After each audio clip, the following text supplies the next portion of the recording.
and welcome to the Complete Health Podcast, the podcast that brings you a complete view of everything healthcare, exercise as medicine, and a lot more. We're your hosts, Helen O'Leary and Reece Noble, physiotherapists at Complete Physio and Pilates in London. This is episode 7, the first part of our chat with pelvic health specialist Clare Pacey. We talk to Clare about exactly what a pelvic health physio is, and if it's just about women's health, or does she treat all pelvises? Claire really does know her stuff when it comes to pelvic health and how it can sometimes be the missing link in patients with back and hip pain. We hope you enjoy. So, hello and welcome to episode 7 of the Complete Health Podcast. I am your host, Reece Noble, here with my co-host, Helen O'Leary. Good morning. Good morning, Helen. How have you been? Not too bad, thank you. Keeping busy as always? I have. I'm quite enjoying this morning because we've got pastry and coffee, so I'm quite good. What a luxury. We live in luxury here at the Complete Health Podcast.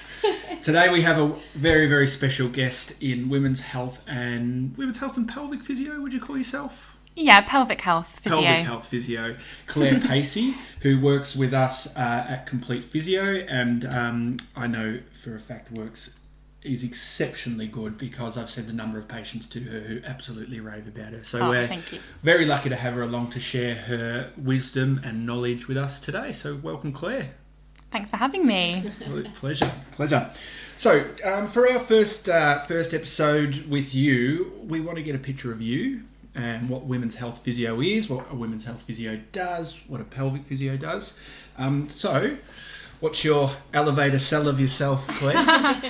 So I suppose I personally got into, we call it pelvic health physio now rather than women's health physio, just to incorporate men. So a lot of us, me included, treat men and women. So we go for pelvic health. But I started with a decade in the NHS, which gave me an amazing grounding. So the same as all physios really, started with junior rotations. I started at George's and rotated around all the different rotations. Very quickly realised I wanted to specialise in women's health, loved it, but also thought I've got the rest of my career to focus on that. So enjoyed rotating around all the different areas, paediatrics, MSK, neurophysio, and then I moved to Imperial, where I specialised more in pelvic health, and I worked at St Mary's and the Lindo Wing and the Portland Hospital. And then every hospital I've done them all, and then and then moved to King's, and it was amazing, and got this brilliant grounding and networks and everything. So I really loved that and really appreciate having it now. And about 2 years ago, left there and went fully on my own privately. So yeah, I find it a really exciting area. I think it's become quite kind of sexy and of the moment, women's health, pelvic health, which is really exciting because there's not a lot of us. We're a relative rarity still.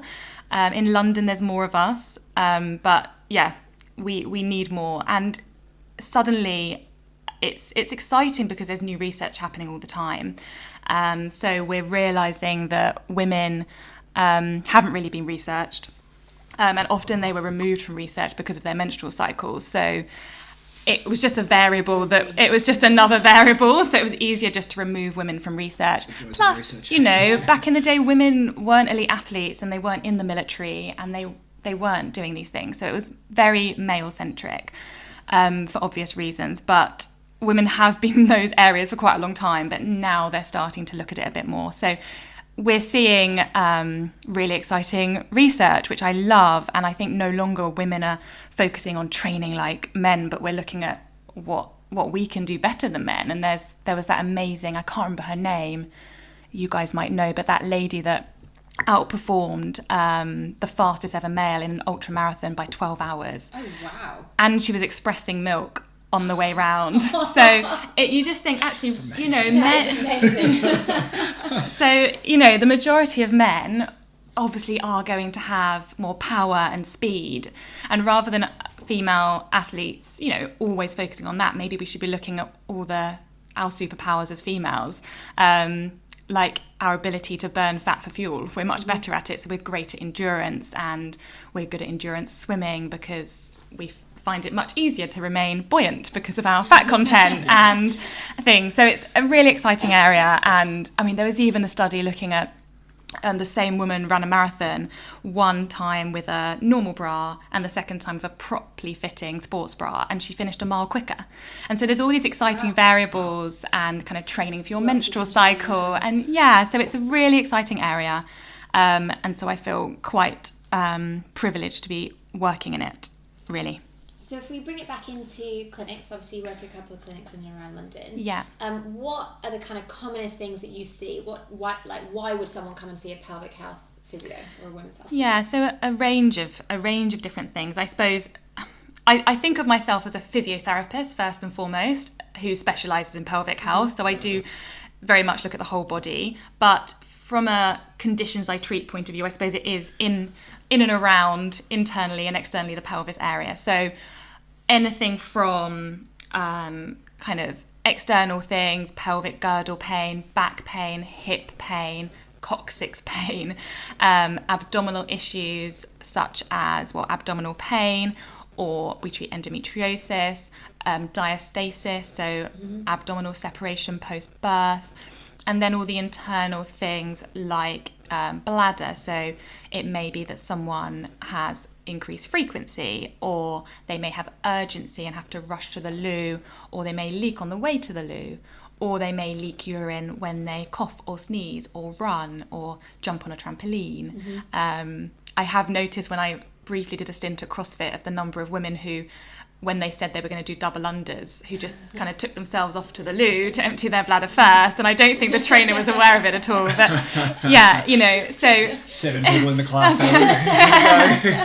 So leaking with impact, and then anything bowel related as well. So it may be that there's constipation, difficulty emptying, so we call that defecatory dysfunction, where someone has issues emptying their bowel. And interestingly, 85% of that is resolved with physio, and I don't think we're immediately thought of the person to refer to. Normally people come to us having gone and had 5 or 6 quite traumatics may be a bit too strong, but not the nicest investigations under the colorectal team, when I think, come and see physio first and then we will refer you if needed. So fecal incontinence, fecal urgency, poor control of wind, vaginal wind, the list goes on. Prolapse is a big one. It's amazing. I guess I kind of knew that you did all those things, but when you put it in a list in one the go, list keeps going, like wow, that's really incredible. But I think for me, and sometimes I get caught up because obviously I'm a physio, I kind of know these things, but to the common person, that's the wrong word, but to the regular person on the street, they probably don't know you treat all of those things. And I think you get caught in your bubble of your world, and you assume everyone knows kind of what you know, and you realise that actually so many people are suffering with really treatable conditions just because they think, one, they're common, and so they know other people have them, so we live with things and accept them, but they do affect your quality of life, and I think women deserve better, really. I also didn't mention any of the kind of sexual health side, which is also huge. I mean, pain with sex, about 23% of women experience pain with sex, and this is treatable. And then there's conditions such as vaginismus or vulvodynia, which is vaginismus where women cannot achieve penetration, and often women won't find their way to me for that until they want to have a child. And it takes something like that for them to seek treatment. And it's really common for things to take years and years and years. I mean, this research is quite outdated now, so it may have changed because there has been raising of awareness. But it used to be that it took 7 years before anyone spoke to their GP about a problem, and only 25% of people did speak about a problem. So, it's a traditionally sort of sensitive area to talk about, isn't it? So it probably takes a lot of trust in a healthcare professional to want to open up about those types of things. Yeah, and I think people feel a lot of shame, which I find really upsetting, especially when, they may have had a difficult delivery, and that's why they've got some symptoms, and they feel ashamed of it, and you just think this is just an injury. So it's really important to reframe it, to allow people to feel empowered and take control and change their situation. And I think in terms of, so obviously we send quite a lot of chronic back pain to you, particularly the kind of lower lumbar stuff, because there's this huge, and same with chronic hip, there's this huge relationship between kind of the pelvic floor and what's going on inside the pelvis with all of those symptoms. And so I think if other people might think, oh, I'm seeing a physio for my lower back pain, for my hip pain, and it's been going on for ages and it's got better, but it's kind of plateaued. Actually, do you need then to go and see a women's health physio, pelvic health physio, because that might be the little missing link to take you that little step further. Yeah, and I think the pelvic floor is a really interesting muscle, and there was this study they did on women where they put loads of sensors all over their bodies and put them in front of a scary movie, and before they'd even blinked or looked away or done anything, their pelvic floor had shot up. Oh, wow. So we're hardwired to protect that area, which I suppose makes sense because it's an essential area for our, survival as a species. So it makes sense that it's hyperactive. But before, and I think often, I don't know, we talk about gut feeling. I think so much of that is pelvic floor. I know before an exam or something, you feel that feeling and your pelvic floor's just shot up. Yeah. You just say the word scary movie to me and that'll happen. Yeah. It's kind of the forgotten part of the core. I'm not a massive fan of. No, I know, but the deep system, core, it's the forgotten part. Absolutely, because it's internal, and absolutely. And so again, when you were saying, if musculoskeletal physio is listening to this and they've had a patient with ongoing hip problems and they're just not quite getting the progress they'd expect, then I definitely would recommend a pelvic floor assessment, because your pelvic floor is the most important muscle in proximal hip control. And so often basic things, but the last lady I saw yesterday, I got her to do a single leg squat, right leg not overly robust, and then when I did internal assessment, she's very tight and stiff and there's no excursion through the pelvic floor on the right. And so it's massively connected to everything, and obviously it's the base of our deep system, isn't it? So it's that system, it's so important for that system to be balanced, but because we don't see it, and musculoskeletal physios can absolutely assess it externally. So I think that is something that would be good to do as well if you haven't got a women's health physio in your clinic that you can refer to. You just have to just assess at the back. You can feel something. It's not as easy, and it might not be that easy to do in a gym setting. Myself and Reece sat there going, no. Very happy I work in the same building as the women's health physio. You can refer to me and I'll feedback. Down that line, Claire, if a clinician such as myself is suspicious of some pelvic floor involvement in a hip pain or back pain, is there some key questions we should be asking, or is there some things we should, obvious stuff we should be looking for to raise the alarm and say, okay, this needs to be assessed? It's a good question, and I think it's really difficult because for me, asking these questions is just so natural and what I do all day, every day. But if you don't ask them, it can be quite tricky to approach. But I think we should be asking, 1 in 3 women leak urine. Full stop. So if you've got a female coming into you, especially if she does high impact, so 44% of athletes leak. Wow. So that's higher than the national average. And bearing in mind, they are mostly people that haven't had children and are slim. So they haven't got the obesity element as a risk factor. They haven't had children. We should be asking. So I think it's just got to be a question that you ask almost routinely in your questioning. Is, do you have any issues with your bladder? Do you ever feel you have to rush to the loo? You don't even necessarily have to.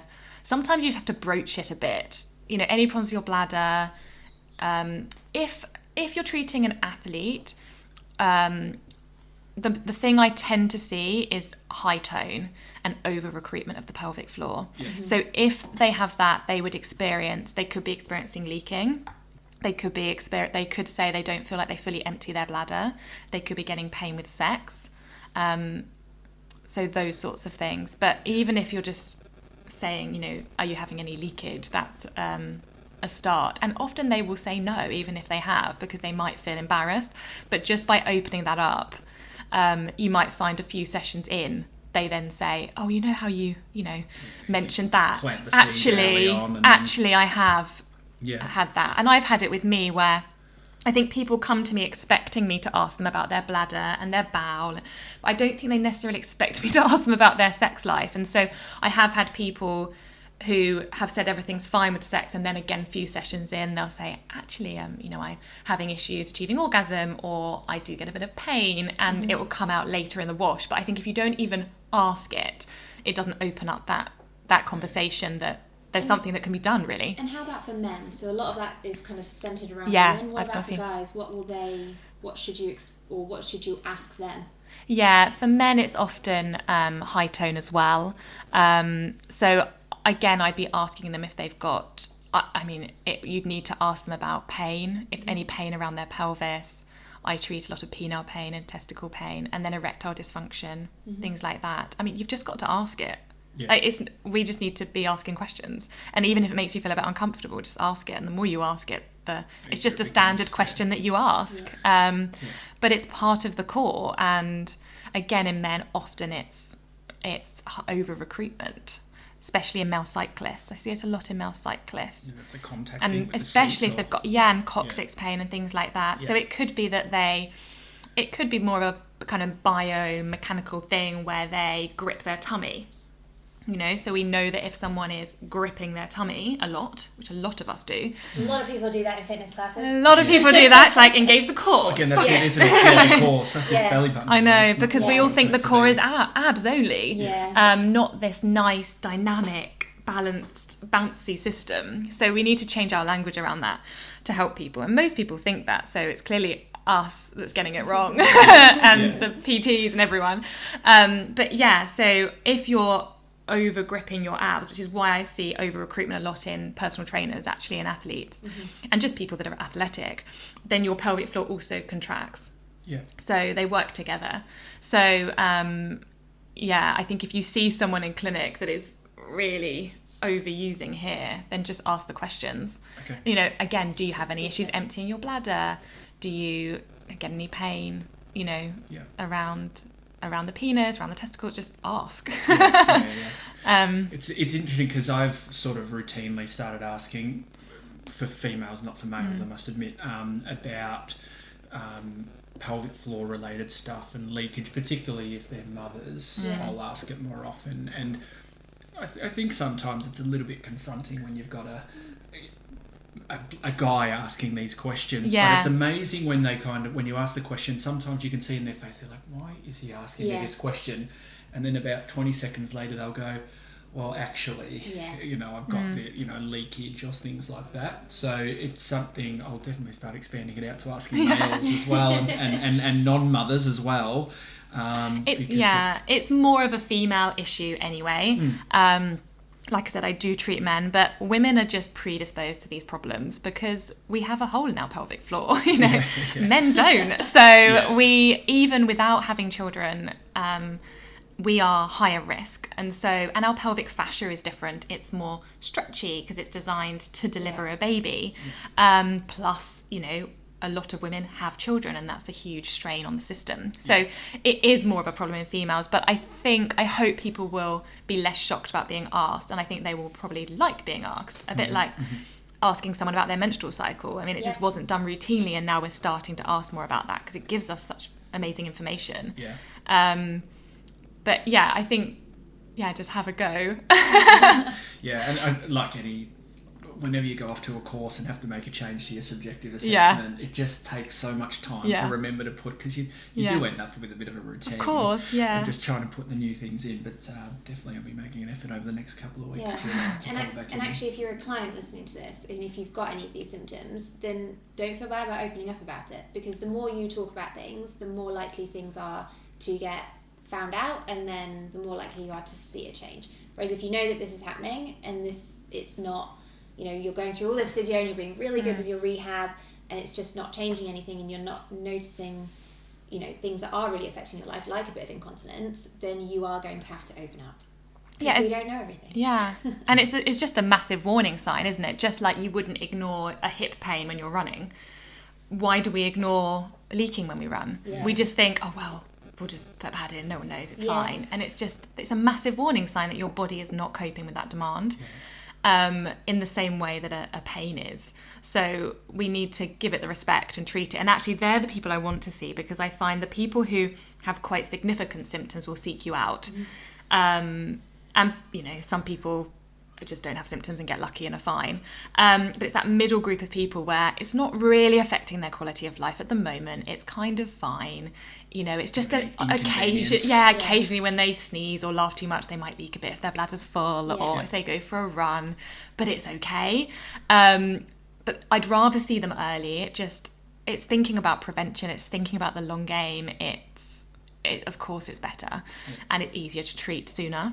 So if you're the person that's going to the toilet before doing your intensity jumping in CrossFit or in HIIT classes, maybe you should come and get an assessment. Absolutely. Yeah, and it's not about doing loads of sessions. I don't tend to see people lots and lots. It's not going to cost you a fortune. It's relatively simple to get on top of in the early stages. It's not rocket science. Yeah, because you just have to understand it as a person, don't you? And let's face it, we all know how to do a bicep curl because we can see it, but actually knowing that we're activating our pelvic floor and moving it through full range, so relaxing it as much as we need to and contracting it as much as we need to, is something that we don't necessarily know. Yeah. Because does it, when you suck your belly button in, does that change it? Or if you stop wind, or if you do this, or if you do that, and it's different for everybody. Do you, from a Pilates point of view, in yours, like subjective assessment, is it something you would routinely ask about? Yeah, so for any of our pre and postnatal clients, we've got a different intake questionnaire that we ask, which kind of screens for loads of different things. And a lot of women actually go, well, why do you need to know all this information? But it is so that if anyone says yes to any of those questions, we can pick it up and flag it over to Claire really quickly. Yeah. And it gives us a lot of information. And then when they come in for initial sessions, we do sort of ask some of this stuff again, because you can really easily just click no very quickly. So we do screen for kind of incontinence and that sort of stuff. What percentage of people do you think have it? I think in the initial session most people don't say anything, but then 3 or 4 sessions in we tend to find out a lot of things. And actually, surprisingly, the number of people for incontinence and pain during sex is actually the 2 highest things for us. That we tend to get people. It's interesting. I see different things in different parts of London. So I see a lot more pain with sex in the city. There's no research for this. It's just a really interesting observation. You've been doing it for 12 years? So pretty good sample size, isn't it? Because, you've got high stress jobs. You wear clothes that's quite tight fitting. It's all holding tummy in, tension. The same population, we see the back pain and the neck pain and the. It's all linked. Well, if you're gripping your tummy, you're going to breathe apically with your upper chest because your diaphragm can't move. So then your shoulders are coming up and you're getting the neck pain, and your pelvic floor is also up. So, everything's connected. Interesting you say that, because I use a fair bit of breathing with people if I feel that there's a tension element. And from a lot of reading that I've done, they sort of talk about the diaphragm and the pelvic floor needing to be in sync with each other and rising and falling and these types of stuff. So if there's any women's health or pelvic people I'm suspicious of, I always give them some breathing stuff. Absolutely perfect. Just to try and knock on from there, and then I pass them off to you. But if they are, if you were to look at an MRI video of someone breathing into their diaphragm, you would see their abdomen moving up and down and moving through that lovely excursion. So the pelvic floor will be bouncing even if they're not thinking about it. And I'm moving away from cueing muscles in general, whereas if you're just breathing apically, you're not going to get any movement. And we all know that muscles work best when they travel through full excursion. That's a full range. The pelvic floor is no different. It's literally training it in the same way as you train any muscle, to be strong but also flexible. And in so many athletes, it's stuck, it's tight, it's rigid, and it becomes weak. And then it can't absorb impact. If you jump and run and land on a trampoline, your pelvic floor needs to be able to drop and then come back up again to support you. If there's no movement, that's when you might leak or feel heavy or And actually, like you say about, it's less about cueing muscles, I totally agree with that. Obviously we work in movement all the time, and sometimes you might need to if there's been like a nerve root thing, so forget all of that. But actually, if you can set the skeletal system up how it's supposed to be and get appropriate breathing, most things just kind of fall into place. Completely. Whether you need to deload them, like using the Pilates equipment and stuff in order to assist that, so that then you can reload them back up again. but it will all eventually fall into place. And it's almost like the more you think about it, the more you're probably going to hold on. I agree, and I move more and more towards that, and I definitely do cue people sometimes, but it's because I know it's helped. Yeah. So I'm assessing them. So I generally assess functionally. We'll probably speak about this later, but I try to assess people in standing. Maybe not at the first session because there's limits on time, but I want to assess them functionally and with squats and with weights and with movement. And if I find a pelvic floor cue helps with that and helps give them support, then I will add it in. But on the whole, I completely agree. Like being athletic and doing sport is automatic, and it's not about thinking. And the more we think, you don't think when you're playing tennis or contract your bicep. You just play. So usually if you can get the breath right, the rest tends to follow. So yeah, I agree. Right. So just to wrap up for episode 1 with you here, Claire, for the potential patients listening out there, when should you see someone? Like, what are the signs, symptoms, things that you might be experiencing? I know we've touched on it a little bit. Yeah, a bit of a cover up. Yeah. Yeah, but when should people be thinking, okay, I might need to see someone? So at any time in your life. So you don't have to have had a baby. Often when someone's had a baby, that's when they first become aware of their pelvic floor and think and maybe hear about a pelvic health physio. But any time, I think it's useful for everyone to have an assessment. I know I'm biased, and I know that cost it might not be a priority for everyone, but I think everyone should have an awareness of their pelvic floor and what it's doing. So any age, any time, but if you just want more information on that area, I know for me as a physio, you'll both know this as well from courses, but physios, we do like to practice everything on each other. So I don't think other professions are quite the same. So when you, as a pelvic health physio, when you go on courses, you have internal examinations, vaginal examinations, anal rectal examinations. So you become very aware of your body. And the first ever course I went on, which was about 8 years ago, 9, 10, a decade ago now, I was found to have an extremely high tone, over-recruited pelvic floor that was not moving, and I had no symptoms because I was young and I haven't challenged my system.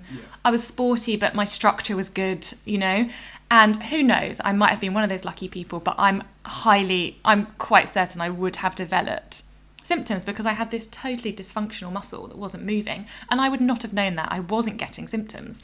So it's not in any way being scaremongery, but if you kind of can't really feel your muscle lifting and dropping, and you're not really sure when you go to a class in yoga or something and they say engage your pelvic floor and you're kind of thinking I'm not really sure what this is, then have an assessment. So we're happy to see everyone, but especially if you are experiencing any issues with your bladder, your bowel, with sex, with pain, pelvic pain, anything like that. And we do recommend after having a baby that everyone should prioritise seeing a women's health physio, whether that's on the NHS or privately, if they're able to.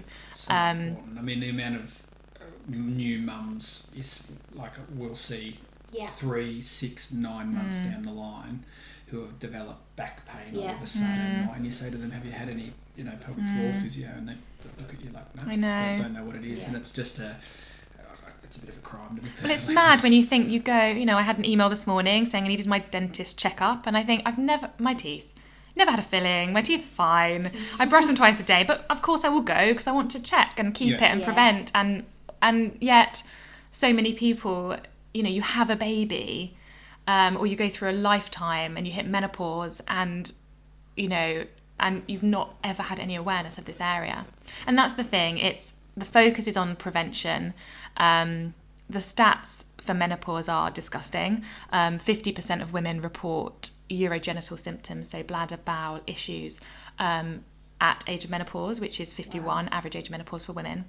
And that's just not okay. And I think it's just seen as okay. It's like, and I'm not at all blaming GPs, but women will go and see their GP and they'll say, that's quite common. You've had a few children. What do you expect? That doesn't mean it's okay. Exactly. The next bit should be, there's something to be done about it. But I really believe that if we start 20, 30 years before and actually just put the time in and look at our long-term pelvic health and look at prevention and look at the way we're moving, we can really change that trajectory for the next 20 to 30 years and bring those stats down, because it's just, we're living longer. And as we're all aware as physios, people don't seek help until we're really need it. Well, we're reactive. It's like COVID, etc. It's but yes. So Claire, if just to wrap up, if anyone has questions for you, information, want to get in contact, what's your email address? So it's Clare, CLARE @rephysio, REPHYSIO.com.